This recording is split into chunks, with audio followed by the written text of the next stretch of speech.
Hello everyone, and welcome to today's video.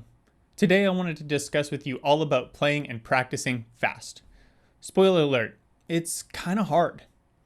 Oftentimes we spend a lot of hours in the practice room to try to get fast passages to be as clean and effortless sounding as possible, and sometimes maybe not getting the results that we're looking for.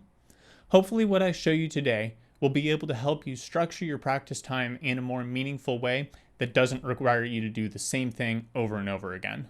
To start, let's pick a fast passage. I chose an excerpt from the fourth movement of Beethoven's Third Symphony, nicknamed the Eroica Symphony. Let's have a look at what we're dealing with. Okay, so as you can see, there are a lot of notes to work with here. At this point, assuming I don't know the passage already, I would make sure to go through it slowly, to place every note in tune, and be sure I map out a fingering that works. I'll discuss this process as well as many other practice techniques in future videos, so be sure to subscribe to the channel so you won't miss them. Okay, so now that we have the passage mapped out, the common wisdom would be to set the metronome at half the speed you want to go and work incrementally up to the tempo that you want to play at. Now, I'm not saying that this is not an effective strategy that you should never use, but rather that the method I'm about to show you is just a different way to approach things. So what we're going to be doing today is working in chunks, or groups of notes. Chunking is a method of organizing things, usually numbers, that make them more easily understood and recalled later. For example, let's consider the number 7,763,111. That number might be kind of hard to remember if I just told it to you. But what if instead I told you the number 776-3111? You should immediately recognize that as a phone number. And this is a great example of how chunking works.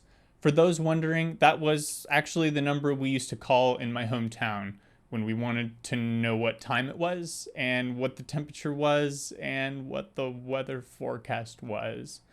Yeah, this was long before the age of the internet and smartphones. I'm old, but not that old. With that out of the way, I'm going to start by working through the passage in groups of 2, like this.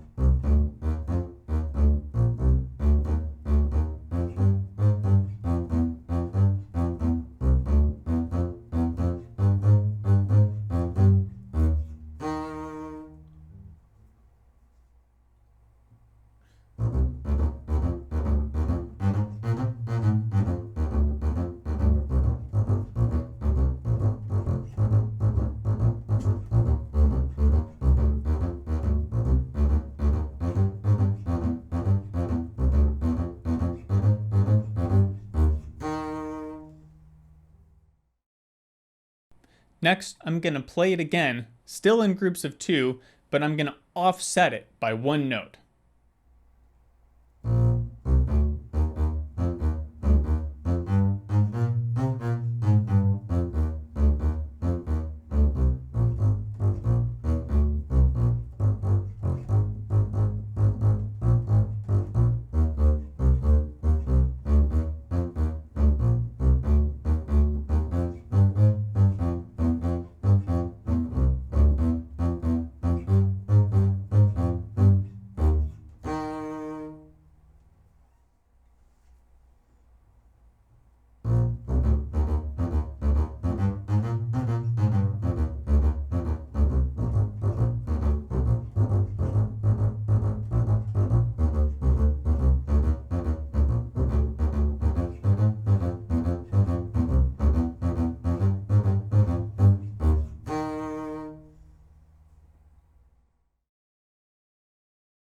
Next, we're going to do a similar process, but this time in groups of 3.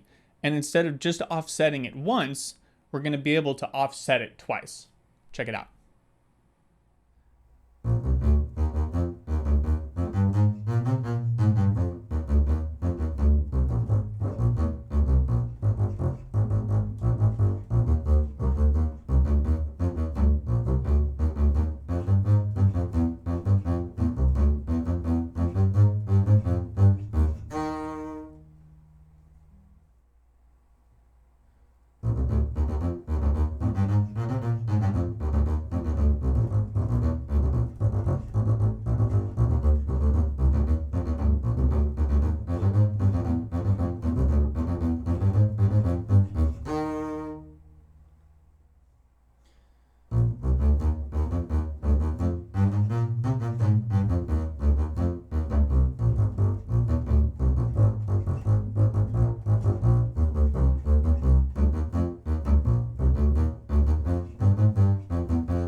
So this is a little bit difficult to get used to at first, especially with the groups of 3. But as with anything, the more you practice it, the better that you're going to get at it.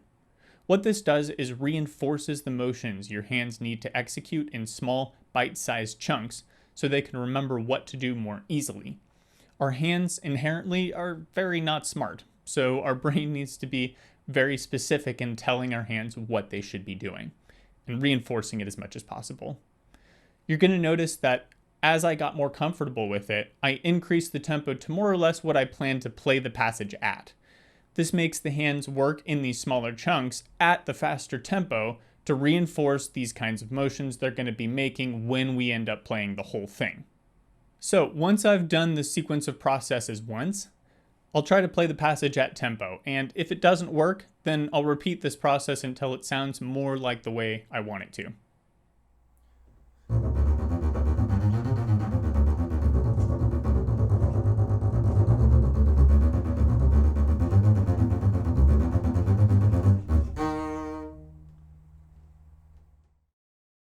So for the most part, I used almost exclusively this technique to practice this video, aside from mapping out my fingering and practicing slowly at first.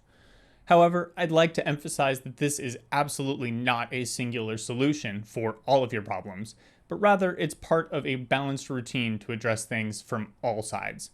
More on that in a future video. Well guys, that's going to do it for today. I hope you found it useful as another tool you can put into your practice toolbox. And the great thing about this tool is that it's not bass exclusive. You can use this on any instrument, any style of music, which is pretty great. If you liked the video, go ahead and give it a thumbs up and consider subscribing to the channel for more bass content. Feel free to comment down below if there's a topic you'd like to hear about. I'm genuinely interested to hear your feedback. Also, if you're interested in lessons, I teach online. I'll leave a link to my website in the description below. Head on over there and send me a note through the contact page, and we'll see about getting things set up. Be sure to let me know that this video sent you. Your first lesson is free if you're referred from this video. As always, thank you very much for watching, and until next time, happy practicing.